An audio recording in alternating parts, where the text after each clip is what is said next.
This is Hannibal here from the Hannibal TV.com, and my guest tonight is none other than Bobby Fulton, one half of the legendary Fantastics tag team with Tommy Rogers, best known, I guess, for their run in Jim Crockett Promotions. But he spent some time all over the place, which we're going to get into today. How are you doing today? I'm doing great. Thank you very much for having me. I'm excited about being on your program, and I want to give a thing up front. The reason why I am not talking as well, for those of you that do not know, but for about a year and a half, I've battled throat cancer. So I'm cancer free at this time. It's messed my tongue up and my mouth up a little bit, but we'll get through this, Hannibal. I want everybody to know that no, I haven't drank a drop of liquor, nor have I done any drugs. So I'm going to be ready for this intense hour. And yeah, you have to say that now because some of my guests lately have done both. I've had people point out a couple of those programs, and some of them's been some friends and my dear friends of mine, and I've just said, "Oh no, what's happening?" So I'm kind of on here for about two or three reasons. One is to share with you about my career. Two is to try to give something good from my era on your program. So here we go. Yeah, and you've been a promoter too, so I'm sure you've seen both sides of it as a promoter when wrestlers show up to events intoxicated, especially in the older days. That would be pretty Yes. common. What would have Yes. been an example of that from your days of as a promoter? Well, as a matter of fact, I've had a couple of instances happen. One time in particular, God rest his soul, my dear friend Buddy Landell came to a show of mine in Southern Ohio. And when he showed up to the show, he was really, really well. I mean, he was ready to go. But he went and talked to some local folks and left the arena. And when he came back about 2 hours later, he could barely walk. My dad, because the Hills was in one dressing room and the Baby Faces was in another, my dad was pouring coffee down him, doing everything he could so that he could wrestle later the Junkyard Dog in the main event. Well, needless to say, we were barely able to usher Buddy out to the ring. Junkyard Dog wrestled him for about 3 minutes, pinned him 1, 2, 3, shrugged his shoulders and left. So it makes it tough when the guys are messed up, whether it be drugs and alcohol. And it wasn't very common, as a lot of people might think, for that to happen because, number one, it wasn't a hobby of ours, it was a living. So it was important for us to keep our jobs to feed our family. But it happened sometimes, and I'm not saying that drugs wasn't used or alcohol wasn't used, but if it was often, it was afterwards, after the events. John Falsetta is one of the fans watching right now. He says the Fantastics were great everywhere against everyone, and he wants to know who was your favorite promoter to work for and who was your favorite tag team to work against. Well, I appreciate the question. My favorite promoter, I would have had. I have a couple of them. One of them was Joe Blanchard in San Antonio, and that was pre-fantastic. He was a great promoter. He was an honest man. He was a good man. I'm not saying the rest of them wasn't honest, but I love Joe Blanchard. I loved also Paul Bosch in Houston, who was a great man. And as a matter of fact, I love Paul Bosch. Also, Jerry Jarrett, I liked him in Tennessee. Uh, they, you know, they Jerry Jarrett and them helped me, Superstar Bill Dundee, Jerry the King Lawler when I was first starting. That was Memphis was the first territory I was ever a babyface. I'd always been a heel prior to that, and I enjoyed working for Stu Hart in Calgary, Alberta, Canada. I mean, it was a great place. It was a great place to learn, and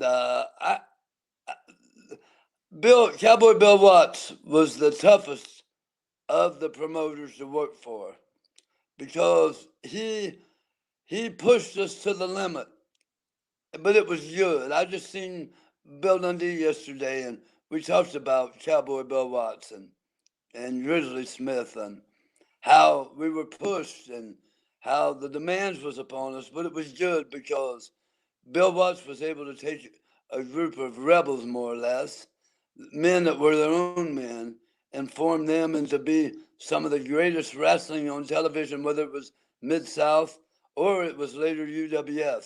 So that would be my answer to that question.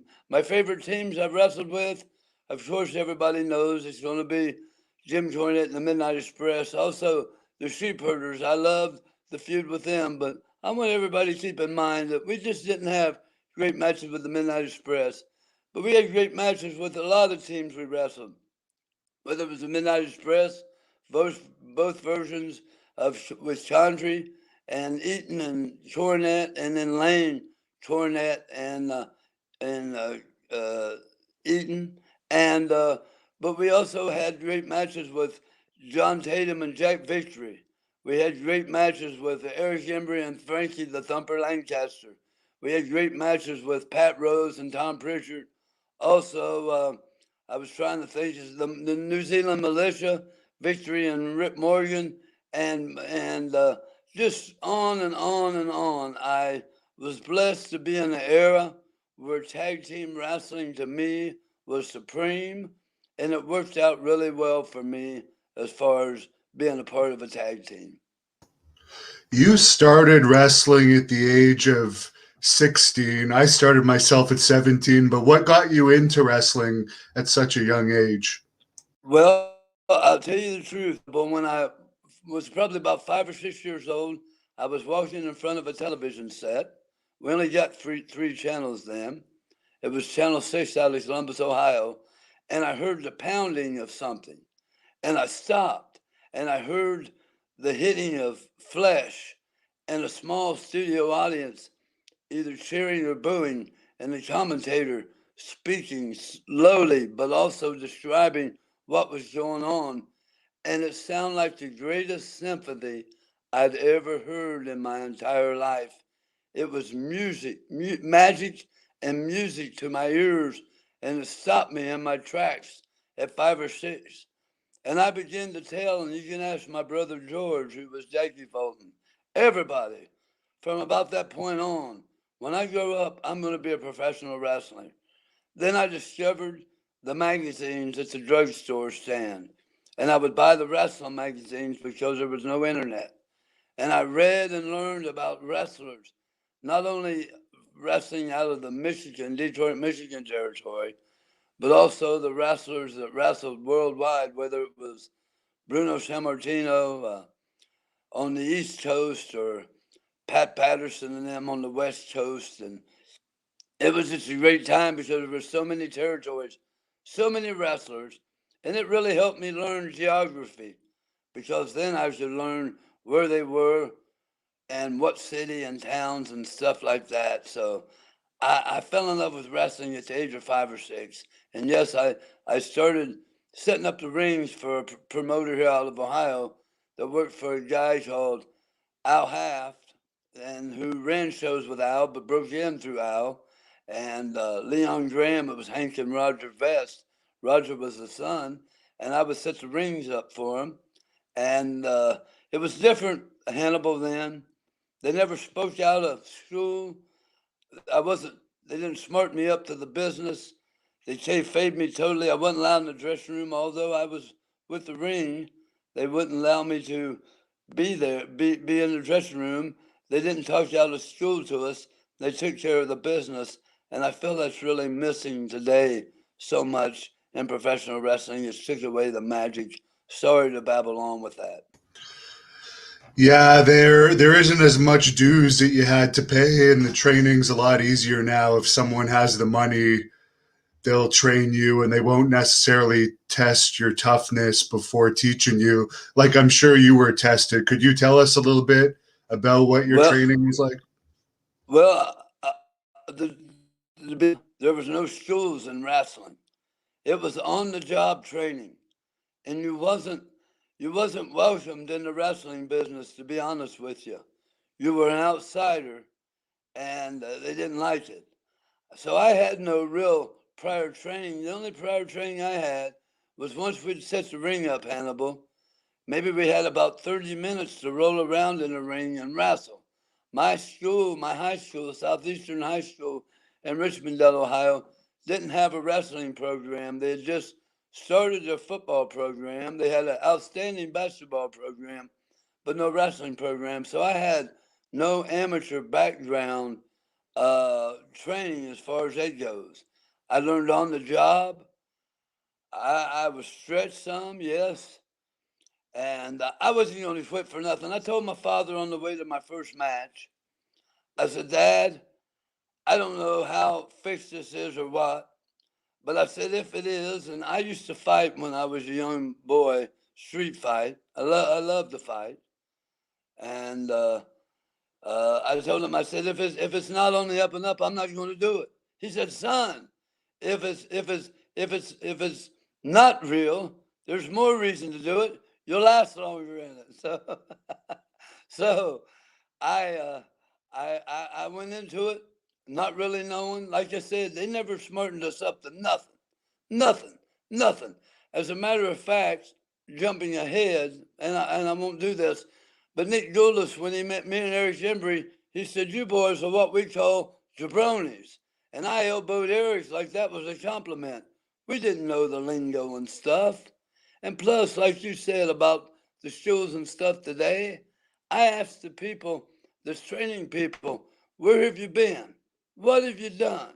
And most of the time, the guys say, well, I wrestled around here for the past 15 years. Well, how many matches have you had? We got a real watered down version of professional wrestling, Hannibal, and it's a real problem in the wrestling industry today. There's a fan on here that wants to know more about what Missy Hyatt was like when you were working with John Tatum. What was she like? Yes. She slapped my face off of me because she didn't know it works, I don't guess. But she'll tell you that we taught her, that I taught her a lot of stuff about the wrestling business. That's where she learned about it, was in the matches with us, whether it was with, and I forgot to mention earlier, I love the matches we had with Hot Stuff, Eddie Gilbert, and Sting. And there's probably some others, pardon me, that I failed to mention that I loved working with. But Missy Hyatt, shoot, she slapped it off. But I took it because, you know what, it was part of the business. And when me and Tommy Rogers, what had happened the first time we ever seen Missy Hyatt, we were working for Bill Watts. And Ken Mantell asked us, said, can you guys come over here and work the Cotton Bowl? And we'll bring you in and fly you out so you can make your night show for Bill in Baton Rouge. And we said, well, as long as you can get us in and out, we'll come over. So we flew into Dallas. We went into the Cotton Bowl, and we never heard of Missy Hyatt before in our lives. And because we were working 8, 9 days a week, and 9 times a week over in Mid-South. And we got in the car from the airport, got dressed at the building as quickly as possible, was ushered out to the ring, and I'm telling you something, me and Tommy's mouth flew open because, man, she was hot.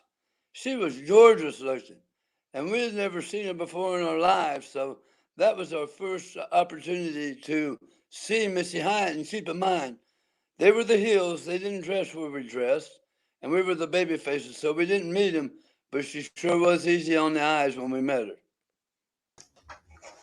There's another fan on here, Cam. He would like to know how was working with the Road Warriors and were they as tough as they were portrayed? Well, here's my story on the Road Warriors. Back years ago, Jerry Jarrett was going to take the territory from Jerry Lawler in Memphis. On one Saturday, we were going to show up, and they had asked me to join them, but I thought they were ribbing. And I told them, I said, well, you can't fight City Hall because Jerry Lawler and them had asked me to join his organization. So in Memphis, all of a sudden, Jerry Jarrett and him patched things up. They had 50 to 60 guys in the territory because Jerry Lawler had a territory planned. Lance Russell was going with him and everything. So what happened? Jerry Jarrett made a deal with Ole Anderson for us. Bill Dundee to be the butcher. For me, Terry Taylor were the fantastic ones. Adrian Street, Norman Frederick Charles, Toto Ware, and King Charles Fergie. He became the king, and we all, which ended up only being 6 weeks. But the long gist of it was, they booked us in the Omni, the fantastic ones, against the Road Warriors, and the Road Warriors was just hot and going. Well, I was told by my boss, and listen to this, Hannibal, and Joe talked to me about it later on. Here I was, 195. I was in real good shape, looked great, 5'9", 5'10", 5'9", and I walked into the Omni, and Ole Anderson says, tonight you're putting the Road Warriors over. And I said, we're not putting the Road Warriors over. We were told not to put them over. And Ole Anderson, you've heard the stories of how rough and gruff he is. He didn't cuss me. He didn't say a word. He just looked at me like he was befuddled or something. So I said, no, we're not going to put the Road Warriors over tonight because I was told by my boss, and I didn't tell him that again, not to put them over. The reason being was they were working in Ohio, Michigan, and West Virginia, and we were working in Georgia. And we were the top team for this superstar wrestling organization that was doing all the local TVs and everything. And if we would have put them over, it would have hurt us. So I said, no, it's not happening. Well, they worked the angle. Terry Taylor ended up saying he would, but my boss had told me no. So they did an angle where they posted me earlier in the evening. I got some color, which worked an angle for the team we were wrestling. They put Steve Osanowski out there with Terry Taylor. They put the Road Warriors over. So I never actually wrestled the Road Warriors in a tag team match. But Joe, later on, me and Tommy and him was driving down the road one night, and Joe said, Tommy, can you believe your partner back there one time wouldn't put us over?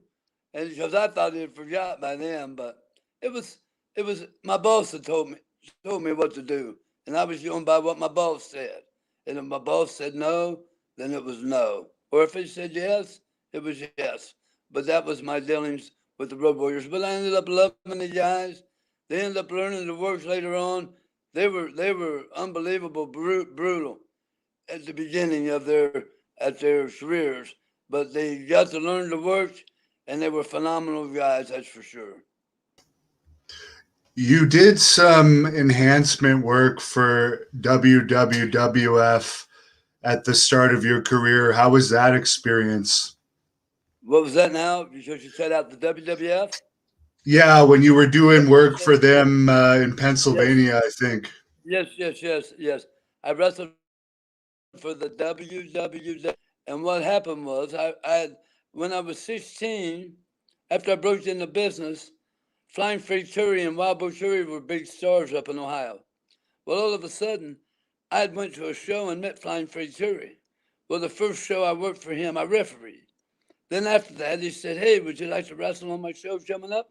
I said, sure. So I wrestled for him. Well, I was a heel. Well, all of a sudden, he said, hey, you want to start being my traveling opponent? So wherever Flying Freight Fury was booked on the then Outlaw shows, then Crazy Bobby Fulton was booked as well. And I was Wrestle Fred, and we had tremendous matches all over Ohio, Kentucky, Ohio,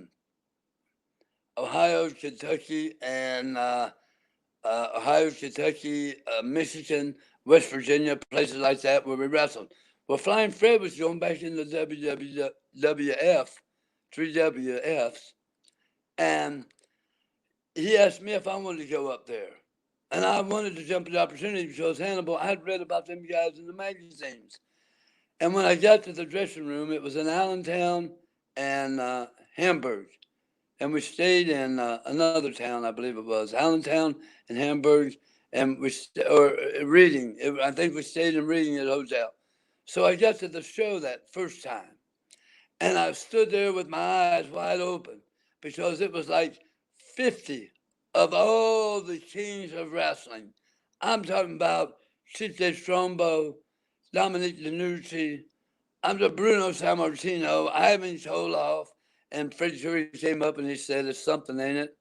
And I was just amazed. And I wanted to step back and digress a minute. Not only was I wrestling Flying Freddie Curry when I wrestled for Fred, but I also wrestled Wild Boy Curry, his father, his famous father, and had matches and tag team matches with them. But I love going up there to the WWF. My matches are on the network is Bob Fulton, and I wrestled Steve Travis. I wrestled Flying Freddie Curry. I wrestled Pat Patterson. I met Abdullah Farouk, who was the Grand Wizard, and it was a dream come true for me. Actually, I couldn't believe it. And then after that, Gorilla Monsoon would call me to come do the televisions, and then I got some of my friends to start going up there as well.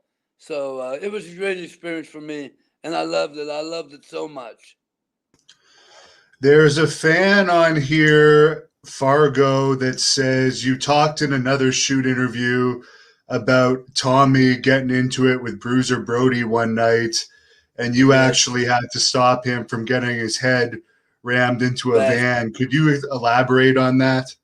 Yeah. I sure will. As a matter of fact, what happened back when we were wrestling in World Class, which was a nationwide television, Tommy and I and Bruiser Brody and Abdullah the Butcher.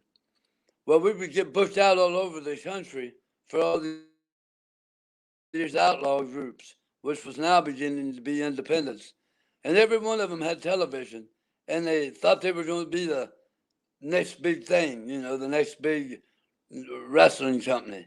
So we were at one in New Jersey, and every one of them, you'd get there 11 in the morning, and we never heard of that because we always got the wrestling shows an hour before. It wasn't any getting into these shows early, but we'd get there at 11 or 12, and then we'd be there all night doing 3 and 4 TV tapings for these promoters. And what it would be Brody and Abdullah on top. We would be right underneath them as the Fantastics, and we would wrestle a local tag team. Well, on this night, we were ready to get out of there, and Bruiser Brody was too. And we couldn't find Tommy anywhere, and we were in the van to go back to the hotel. And all of a sudden, about 35 minutes later, Tommy shows up. And Brody says to Tommy, "I want to ask you something right now. Are you in it for the women, or are you in it for the money?" And Tommy says, jokingly, "I guess I'm in it for the women." Brody was in the captain's chair of the van. Me and Wendy Richter was sitting in the back seat, so Tommy would have been in the middle, long seat. He spun around. He grabbed Tommy by the hair and started pounding his head into the window of the van. And I was sitting behind him, so I slid in my hand to keep Tommy's head from smashing the window or possibly breaking it out. And all of a sudden, Frank got done pounding his head on it. He never punched him or nothing. But he said, "Now I'm going to do something I would never normally do." Here, he broke open a beer and handed Tommy a beer. And he said, "I'm going to turn my back on you." And we drove off, and it was dead silence. I mean, it was something else. I mean, nobody said nothing after that. and I never really spoke about it much. I mentioned it a couple of times, and that's what happened there with that. You worked for the Sheik a good amount. What was he like outside of the ring, and what was he like to work for as a promoter? Now, who was that? Because you break up when you come back to me. When you get ready to talk, for some reason you Okay, break I'll up. wait a few seconds next time. But the original Yes. Sheik, what Oh, was he like to work for? oh, I was a big fan of the original Sheik growing up here in Columbus, Philadelphia, Ohio.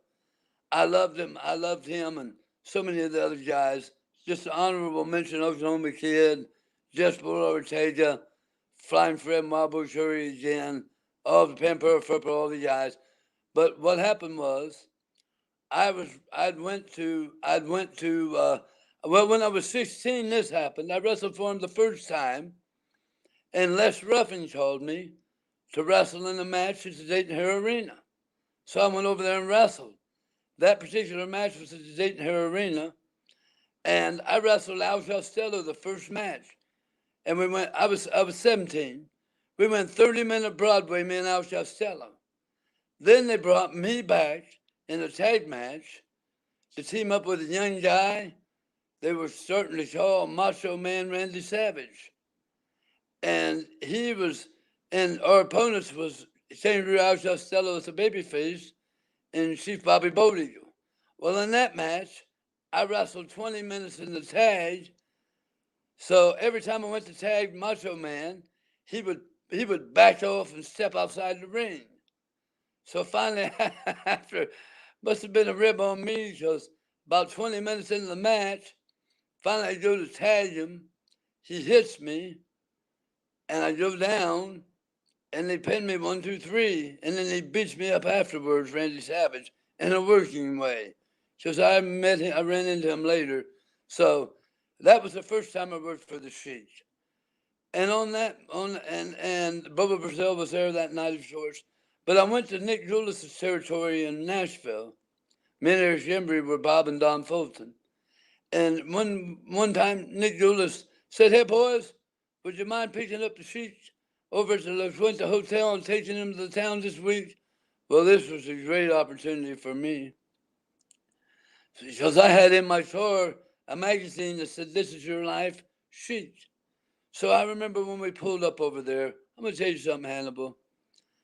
By this time, I'd met a lot of wrestlers. I've seen a lot of people and seen a lot of things. But he was the most classiest guy I'd ever met in my life. His street shoes he was wearing was patent leather. Although we might be going to a dark, dank arena, he was dressed impeccable. It was unbelievable. He rode in my 19, let's see, this was 77. So my Ford Galaxy 500 had to be 10 years older than that. But he was such a nice man, she was. Every night he would ride with us to the towns. He was so humble. He told us, he said, "Guys, I reckon I know about how to get you." This was before phones and MapQuest and this and that and everything. He said, "I could get you to every arena, back door in the country." And he would tell us how to get to where we were going and this and that. Eric would drive and I would ride in the back seat. And I showed him that magazine, This Is Your Life Sheik magazine. And he went through the pictures and looked at it.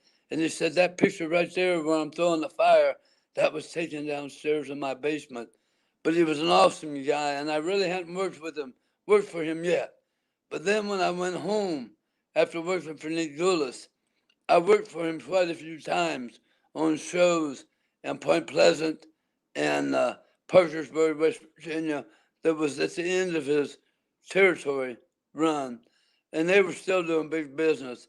But I get to also work at the Cobo Hall. As a matter of fact, the night I worked in Point Pleasant, Chief J. Strombo showed up in the territory, and he said, "Do you mind if I get a ride with you to Detroit in that same Ford Galaxy?" I said, "Sure, come on." So Chief J. Strombo, who I loved, and I thought he did an outstanding job wrestling as an Indian, rode all the way to Detroit from Point Pleasant, West Virginia. We got to the punch train hotel where the boys stayed. And Chief Jay was smart, very frugal, because he said, instead of me paying for gas, how about if I pay for the hotel room? Well, me being gullible and 17 years old, or 18 probably at this time, I said, sure, sure, sure. Well, what he did was just threw the proverbial mattress on the floor, and he slept on the mattress, and one of us slept on the box spring. But I wrestled at the Showboat Hall that night. It was unbelievable being there. And the Sheik was just awesome, a nice, nice man. And I have nothing bad to say. As a matter of fact, I did TV that day also that I worked at Showboat Hall. But I loved the Sheik as a wrestler, as a man, as a human being. He was super nice. And man, think about it, Hannibal. He was known worldwide before there was an internet. That's what a presence he had on the wrestling business. That I'm talking about the original Sheik now. There's a few people that want to know your memories about Bobby Eaton, who passed away last week. We knew he had a lot of health issues, but it was still shocking to a lot of people because he was fairly young still. Right. And his wife had just 50 days prior to that. And we'd worried about Bobby for the past few years about his health.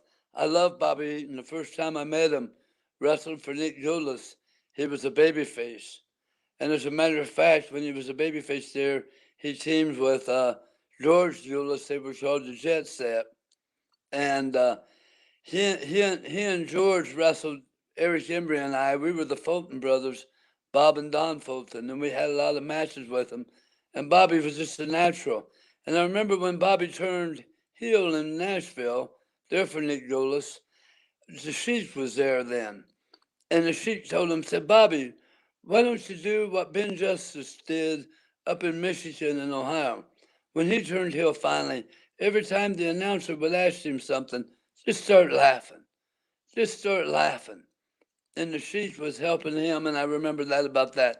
Bobby Eaton was a natural when it came to wrestling. I wrestled him, if not hundreds, thousands of times. Bobby was phenomenal in the ring, but as much as he was phenomenal in the ring, he was a great person on the outside. I just spent yesterday with Bill Dundee, Friday with Bill Dundee all day. I drove all the way back from Memphis yesterday. I drove all the way, and I told Bill, I said, Bill, I never heard Bobby shout, get mad, or anything like that. He was nothing but kind to everybody. And he was a loving, lovable guy. And he was a giving and a caring guy. I'll never forget, I was never good at drop kicks. I happened to team with guys that had the best drop kicks in the business, one being Tommy Rogers of the Fantastics, and later on of the new Fantastics, my brother George Hines, Jackie Fulton, who had one of the best drop kicks in the business.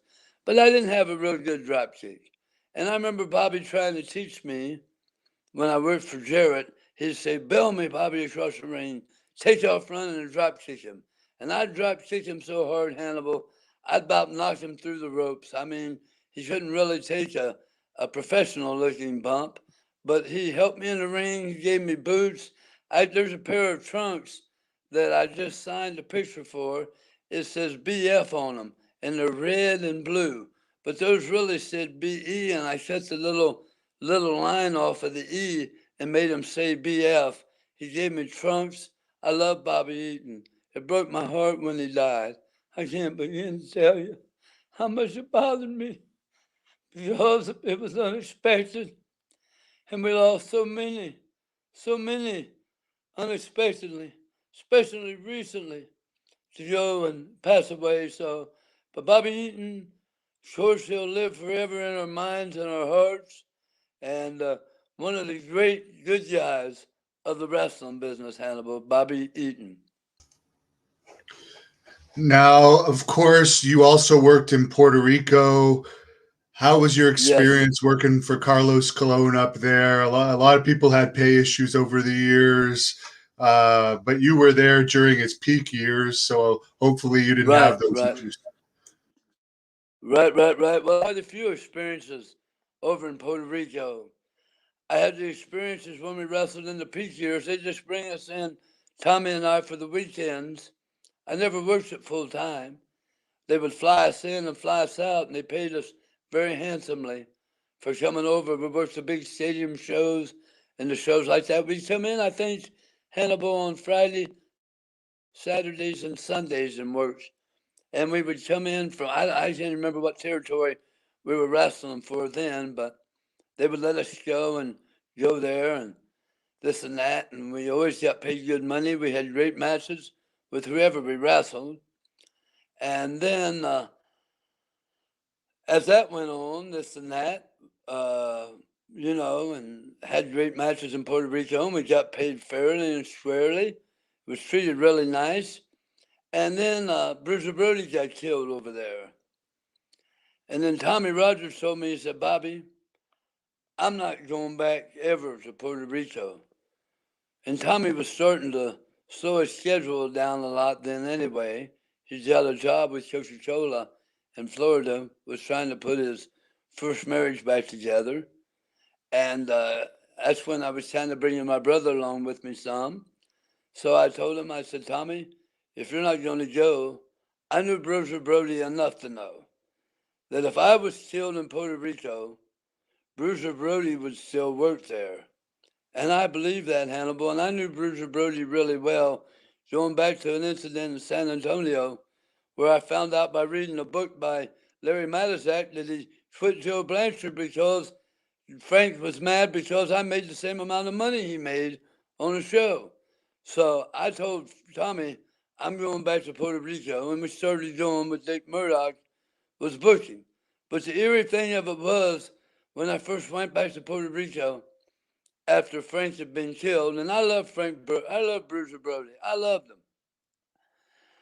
And when we landed in Puerto Rico, me and my brother, the strangest thing was when we got to the hotel phone rang.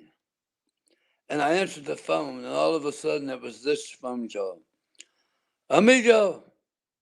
I said, yes. He said, this is Jose Gonzalez. And I started shaking, and the phone was shaking, Hannibal. How was your trip, my friend? Because I knew Jose, and I'd never had a problem with him. Never. But here he was, this guy who killed my friend Bruiser Brody. He told me on the phone, I said, Jose, our trip was fine, thank you so much. So I got off the phone with him. I told my brother, I said, that was real disturbing, but nevertheless, we're here and we're going to work. So we were wrestling and flying in and out of Puerto Rico on the weekends again. So finally it came to one weekend and it was bad business. Business was bad. Carlos said, ride with me to the town today. And I said, Carlos, your business is bad. The 1-2 things that you have here is you and Jose that's never really wrestled each other. And as we went to the town, I laid out a program for him and Jose to do. So I said, the people believe in you and they believe in Jose. And I said, if you guys work this angle, you'll draw money again, including Roddy Garvin, who was coming in at that point, because I'd got Ivan Koloff coming in as well prior to that. And he said, all right. Well, the bad thing of it was, the last night, the Sunday night, they were supposed to pick us up. They didn't pick us up at the hotel. The Hills had told us to get in the car, and I said, no, I'm not riding with the Hills. Somebody will pick us up. No one picked us up. We never got paid for that weekend, and what was strange was, on the way to the town, and you could ask my brother George, Jackie Fulton, Carlos said, if I do this annual, Bobby, I'm bringing you in for a big payoff. I said, fine. But we didn't get paid for that weekend. Months later, I asked Ronnie Garvin how was business in Puerto Rico. He said, it's doing great. I said, what happened? He said, they shot this angle. Boom, boom, boom. I thought, yeah, that's the one I gave them. But nevertheless, I never got paid for the very last 3 days I was down there. And so it was that I got screwed out of that. I got screwed out of the big payday and I was using that angle because I'd seen Jerry Lawler and Dutch Mantell do it in Memphis, and both of them stayed babyface, and they drew big money all over the territory, and I knew they could work down there with them. So that was my Puerto Rico experience. A fan on here, Rick Brooks, has a bit of an unusual question for you. He wants to know if you have any memories of the Hells Angels, Chris Colt and Ron Oh Dupree. yes. I grew up a big tag team. As a matter of fact, California Hells Angels. I remember talking to a neighborhood girl when I was 6 or 7, 8 years old, talking about because the Hells Angels.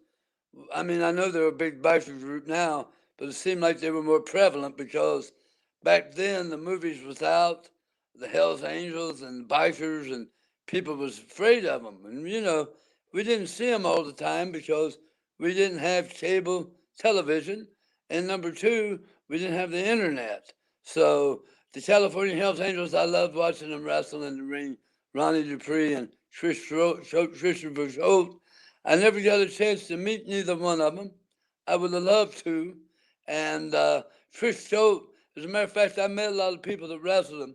In Hannibal, they told me that he was, and I should see he was a great wrestler. But they said when he was straight, not smoking dope, or on drugs or drinking, he could barely work. But you send him out the ring, high as a Georgia pine, he could have what some people would quote as 5 and 6 star matches, and he was just phenomenal as far as taking bumps and stuff like that. Trish Throat was great. Was great. And in his later years, he became a gay porn star, apparently.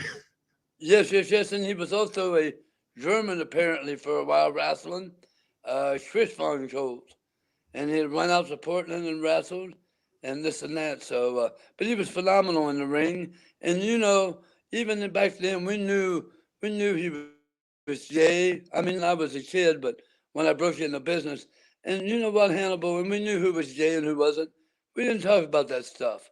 It was nobody's business, and for this and that, and we knew who the gay people was in the business and who the gay people wasn't, and but he was known as one of them. And like you said, as a matter of fact, I'd read that his name, Chris Schultz, came from a gay magazine, something like that. I'm not for sure, but I also know that Street, who I had a program with in San Antonio years before the Fantastics, and they were a tag team over in England, which I think Chris Schultz got kicked out of England for something or another that he had done. So, but I mean, the guy had a reputation outside the ring, but he had a phenomenal reputation inside the ring.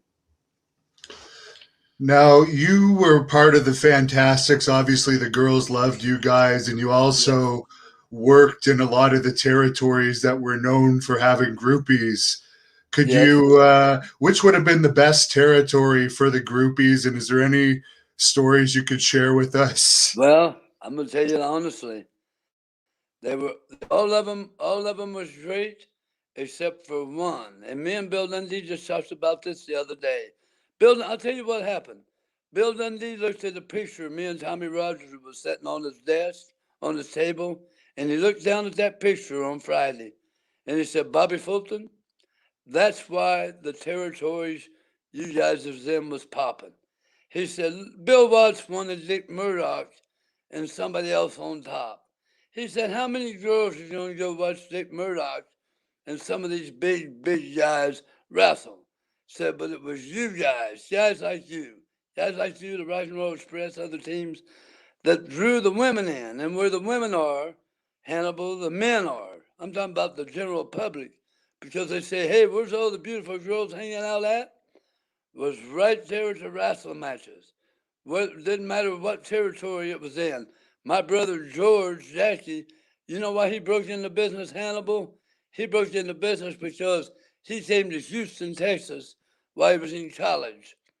And there was 1 million beautiful women there. And he said, my, I've got to get in the wrestling business. He had never wanted nothing to do with the wrestling business up until that point until he seen the fringe benefit. So every territory was great as far as the women, except for one territory that I went to, and I about starved to death there because Bill Dundee was right.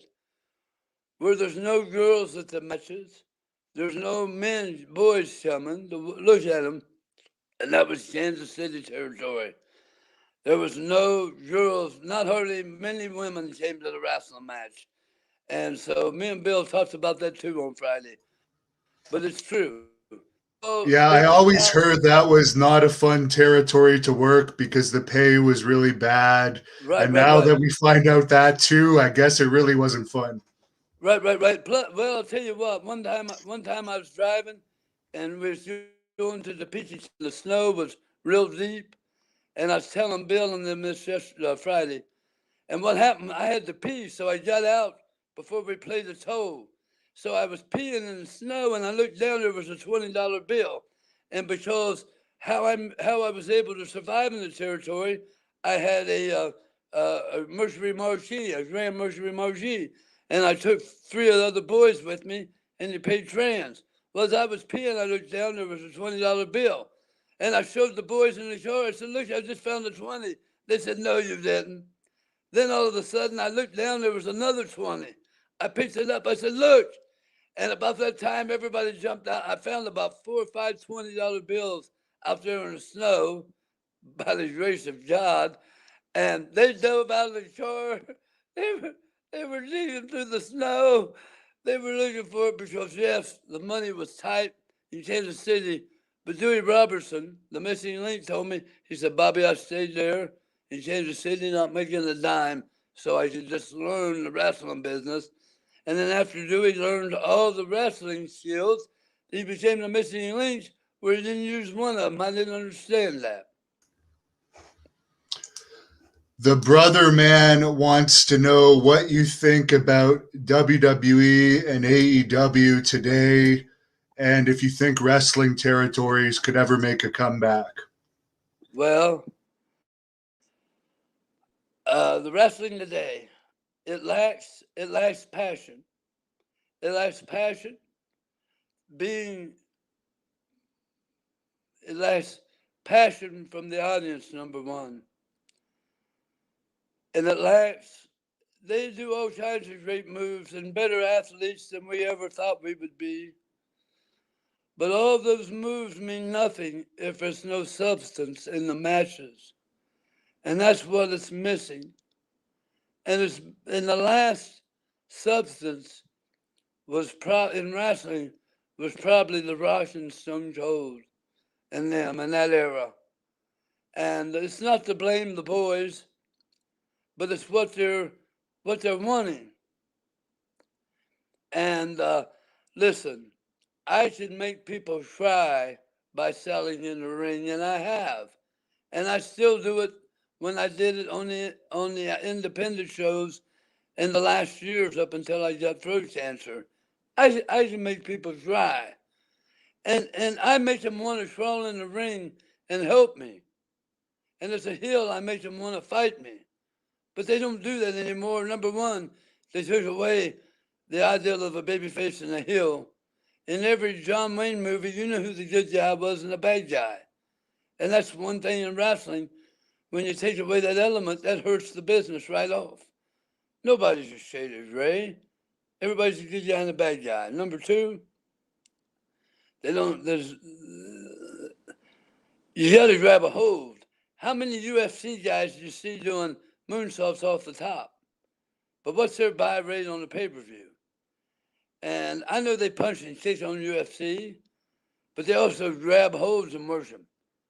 And I say worship because I've met a couple of those guys, and I also promoted MMA. I promoted Tough Man too for years, Hannibal, 10 years, and I had an Octagon, and I promoted MMA fights, met some of the fighters.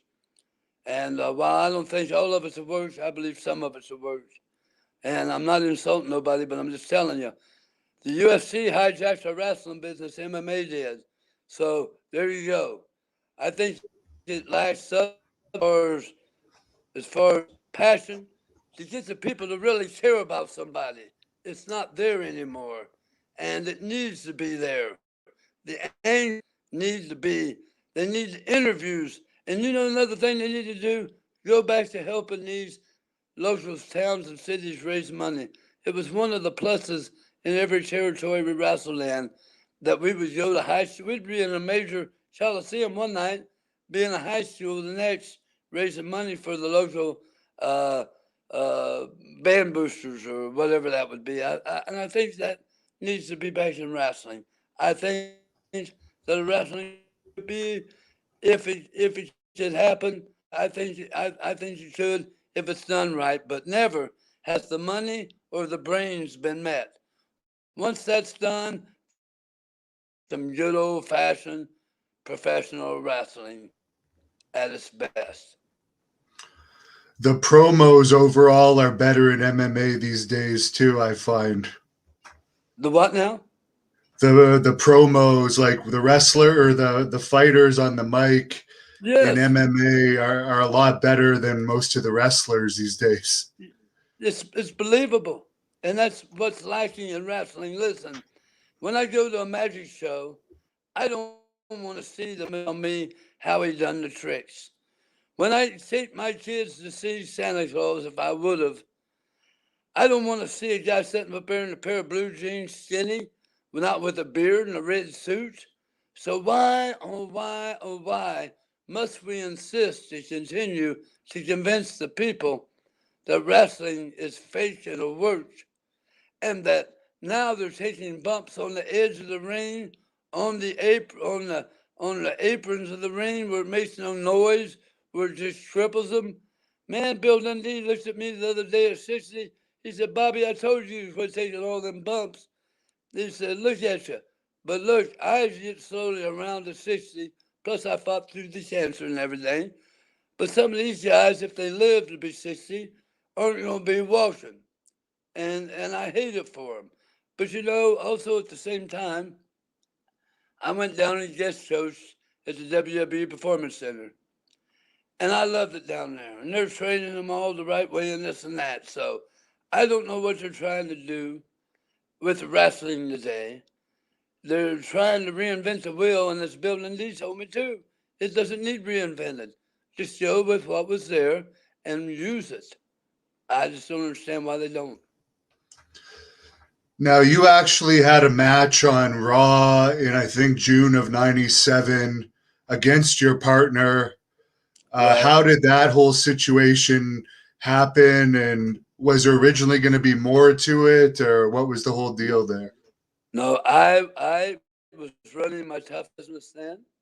I was making lots of money, more money than I could ever make in the wrestling business. And I was not taking any bumps. I love the wrestling business, mind you, but it was a source of revenue. And I wasn't interested in wrestling, and I would only wrestle every once in a while for the fun of it. But Jim Cornette told me, he said, Bobby, I'm trying to talk Vince McMahon into using smaller guys. He just he won't do it. He won't do it. And he said, would you please come up here and and and wrestle? And he said, would you come up here with Tommy Rogers? I said, well, Jimmy, I'm going to tell you this. I'm not coming up here to wrestle full time. And I'm not coming up there to team with Tommy Rogers. But I'll wrestle Tommy. And we'll do it once. And Vince can look. And if it's something that he likes to do, then your door will be open to bring in smaller guys. So we went up there and we wrestled that night. I knew it was a one and done deal because I wasn't interested. I had short, dark hair, just like I got now. And I wasn't interested in wrestling full time again because, listen, Hannibal, I didn't want to go to work. And this is the bad thing about the wrestling business back then. You move your family, you do this and do that, and maybe it's that way today. And after about 6 months, you're not the twinkle in their eye, and then they say you're fired. Well, I had security in my business that I'd built, and I also had John Laurinaitis, he told me about going and helping in OVW and different places just as a scout, and I told him no. No, and that was the reason why I didn't want to do that full time anymore. So that's what happened with the Raw deal. How was your Why I experience? wanted it done. How was your experience working with the Von Erichs? I love the Von Erichs. Hannibal, you couldn't have met a nicer bunch of young men. I mean, I loved them all, and I was there after. I met David one time in St. Louis when I worked the Kansas City territory.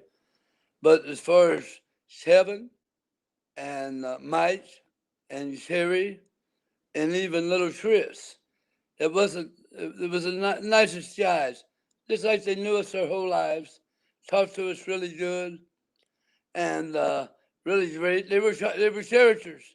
They were like great big kids, grown kids. As a matter of fact, one day I was in San Antonio, and Chris Von Erich said, "Bobby, I'm going to carry your bags for you." I said, "All right, Chris, you can carry them." He goes, "Bobby, one day you're going to be carrying my bags."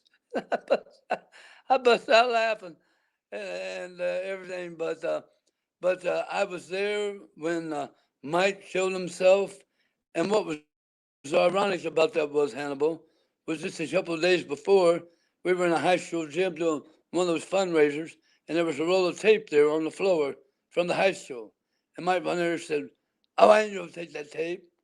I ain't gonna use it because to me that'd be stealing. I don't want to do nothing wrong." And all of a sudden, 2 or 3 days later, he's missing.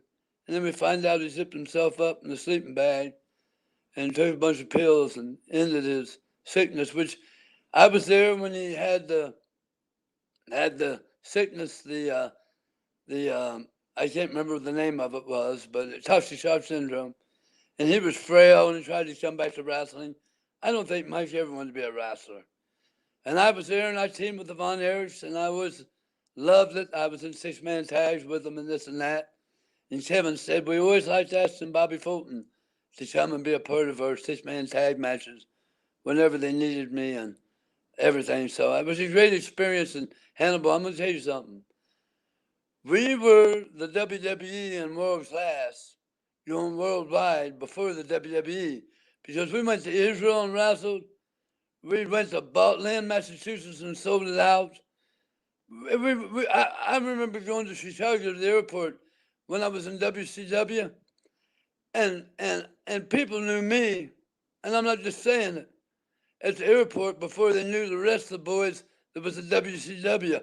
Why? Because of world class wrestling. And they told me that. World class was strong and it was powerful and it was worldwide.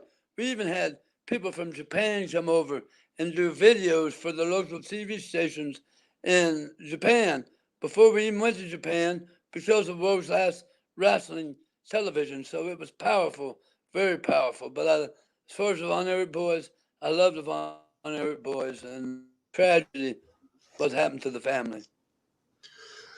Just a couple more fan questions I'll ask here to wind Yes. it down. Pat Yes, wants sir. to know, of all the titles that you held, which title had the most value to you?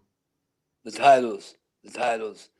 Well, I had my first championship that I held after wrestling full time was the USA Junior Heavyweight title in San Antonio. And that means a lot to me because that was the first place that I got a break, a push. Hannibal, when I walked in the San Antonio office, I had been training, I'd been working in Memphis. I walked in the office and Joe Blanchard, I met a lady by the name of Renee Johnson, who was the secretary. But Joe Blanchard had come out of a little makeshift gym there at the office, sweating like a dog. He was crippled up from a car wreck he'd been in. He told me that night, told me that day, he said, listen, son, when the promoter meets a wrestler, he either sees little money, big money, or no money. Now, I didn't understand what he meant by saying that, but that night I wrestled the first match of the show, and he paid every night. That first match he paid me, the first match of the show, he paid me $400 cash in 1983. That's like $1,200, $1,300, $1,500 in today's money. Should you imagine that? But I love that title because me and Eric Embry had, and me and Adrian Street had my first angels and stuff that I worked with, and this and that. I love that title. But all the tag team titles we held, Tommy and I held, whether it was World Class, Mid South, UWF, Tennessee titles, the belts, which we stole them from Jerry Jarrett because he had our money, and we took them titles. And I ended up trading them to a guy who ended up making belts, Jamar, who ended up making belts for UFC because I gave him them belts and he learned how to make those Reggie Park belts from the plates that I had on those. So those belts meant a lot. The NWA United States title, who don't like the NWA? If you're a wrestling fan, been alive as long as I did, at one time I was part of the NWA wrestlers and we ruled the world. The WWF was just a regional territory, and so was the AWA. But the NWA National Wrestling Alliance was worldwide back then, so those belts meant a lot to me. And last question I'll ask for today, I think we'll have to have you back again sometime, is from Rick Brooks. He wants to know if you have any Wild Bill Curry stories. I know you were close with him. Wild Bill Curry stories. Wild Bill Curry story. Wild Bill Curry told me riding down the road one day, he said, Ernie the Big Cat Lad is just like a son to me, and I'm like a father to him. And later I get to wrestle Ernie the Big Cat Lad. And as a matter of fact, Paul Bosch gave me a book that Paul Bosch had written. And he said this in the book, he wrote it to me. He said, Bobby Fulton, whenever you write down the list of men that's most proudest of you and your accomplishments in wrestling, he said, would you put my name right down under Wild Bill Curry? And that meant so much to me because Fred Curry and Wild Bill Curry, well, Fred Curry especially was a mentor, but here was Wild Bill Curry, one of the meanest, toughest guys. But one night on a Thanksgiving night, I told you, I was always a heel in my early career. I was wrestling a tag team match against Wild Bill and Flying Fred. And what the deal was, Flying Fred would get the heat on him, and then Bull would be standing over there mean looking, waiting for the hot tag, and he'd come in, he's in the house. I was Thanksgiving night. It was sold out show. Well, they made that comeback. Wild Bill Curry did. He knocked me out of the ring. He came out, hit me with a chair, and Hannibal, if I'm lying, I'm flying, and I don't have any wings on. Everybody in the building picked up their chairs and started throwing them at me. So here I am laying there selling. Fred Curry and Bull Curry's in the ring. The whole building's going nuts. They had that much magnetism to them. It was just magical how they were. I loved Wild Bill Curry. I shouldn't believe him. I remember one time in the dressing room, he told me, he said, I'm the same age as Lou Thesz. He said, and I've got one picture of him in the dressing room. Back then, you wasn't allowed to be a marshal in the dressing room, but I'd had a little Instamatic camera, not Polaroid, but I had to get it developed. And he took a picture, which I still have the picture. But you could tell he kind of didn't like it that I taken one. One of the boys taking a picture of him. But I can't remember what I was getting ready to say there about him. But what I was getting ready to say was that he was a great guy, Wild Bill Curry. He was so believable. People believed in him. And that's what's missing in the business too. Guys that look like him, everybody looks the same. But take a guy like Wild Bill Curry, stick him out there, and he'll get noticed. Is there anything you'd like to plug before we wrap it up here? I know you still are doing lots of stuff online, and you're doing appearances here and there as well. Yes, sir. I was in Charlotte a couple of weeks back. Tommy Rogers and I was honored at the gathering, which I think me and you talked a little bit about. That's an event you might want to come to next year. There's a lot of the boys there, and it was a tremendous turnout. As a matter of fact, Bobby Eaton was supposed to have been there, but of course he was sick still, and then showed up. My son and I have a business, Big Time Collectibles, that we do virtual sales and this and that and everything. But I'll probably never wrestle again. I say that I'm getting shoulder surgery. I was supposed to have shoulder surgery before I found out I had throat cancer. Shows I can't move my right arm very much at all. But I'm getting that this Christmas. And never say never, right? I love the wrestling business. when I didn't wrestle no more, I could still go out there with guys. If I was wrestling Chase Stevens or somebody knew what they was doing, I could go out there and still get the job done. But I still want to go out and make personal appearances, like you said. I love the fans. I love the business. I love seeing all the boys, and I just love still being a part of it, what it can be, the professional wrestling business. Thank you for watching the Hannibal TV. Please like this video if you enjoyed.